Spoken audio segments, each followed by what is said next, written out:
IIT में admission लेने के लिए कौन कौन से डॉक्यूमेंट होने चाहिए जो मैंडेटरी हैं उसके बारे में रिव्यू करेंगे और हम बताएंगे कि कौन कौन से डॉक्यूमेंट होने ही चाहिए जो मैंडेटरी हैं।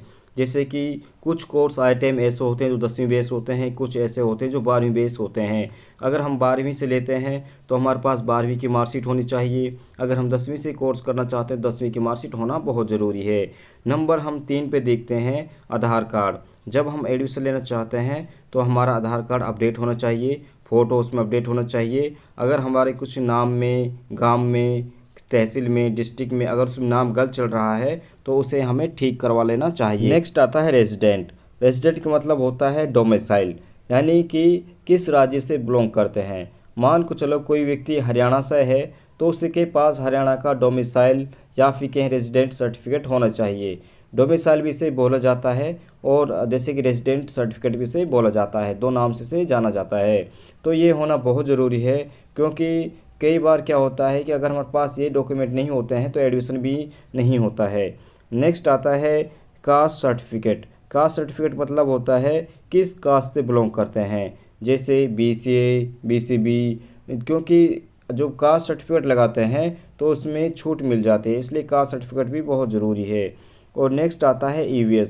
EVS अभी ही आया है, लगभग 2-3 साल ही हुई है इसे। तो EVS जो सेक्शन है यानी इकोनॉमिक वीक सेक्शन, अगर कोई गरीब परिवार से आता है तो उसके लिए स्पेशल छूट होती है भाई उसके लिए। जैसे कि अगर कोई SC से है, BC है, जैसे उनको छूट मिलती है, इसी प्रकार से अगर कोई EVS से है, इकोनॉमिक वीक व्यक्ति है, कोई स्टूडेंट है इकोनॉमिक, तो उसके लिए स्पेशल छूट मिलेगी। तो उसके पास EVS सर्टिफिकेट होना चाहिए। अगर वो चाहता है कि मुझे EVS से छूट मिले एडमिशन लेने में तो EVS सर्टिफिकेट उसके पास होना चाहिए। और EVS सर्टिफिकेट उसे पहले ही बनवा लेना चाहिए, क्योंकि एंड टाइम पर बड़ा समय लग जाता है। नेक्स्ट आता है इनकम सर्टिफिकेट। EVS भी मैंने बता दिया, इनकम सर्टिफिकेट भी मैंने बता दिया। तो ऐसा होता है जो EVS नहीं बना पाते, जिनके पास EVS है उसे इनकम सर्टिफिकेट की ज़रूरत नहीं है। अगर EVS नहीं है तो इनकम सर्टिफिकेट हर किसी से ही मांगा जाता है, चाहे उसकी 10 लाख इनकम हो, चाहे 5 लाख इनकम हो, चाहे 2 लाख हो, चाहे 60,000 हो, इनकम सर्टिफिकेट सबसे ही मांगा जाता है।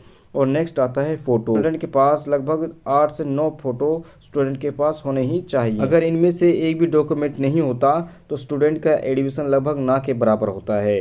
जैसे हरियाणा रेजिडेंस हो गया, कास्ट सर्टिफिकेट हो गया, EVS या इनकम में से एक सा हो गया, और फ़ोटो। ये एक ऐसे डॉक्यूमेंट हैं जो अगर स्टूडेंट के पास नहीं होते हैं तो उनका IIT में एडमिशन लेना बेकार हो जाता है, उनकी 1 साल ख़राब हो जाती है। क्योंकि IIT में अगर एक जो हम डॉक्यूमेंट लगाते हैं, कई बार क्या होता है जब एडमिशन लेते हैं तो डॉक्यूमेंट नहीं होते हैं तो उसे भर देते हैं, भाई मैं लगा दूंगा बाद में।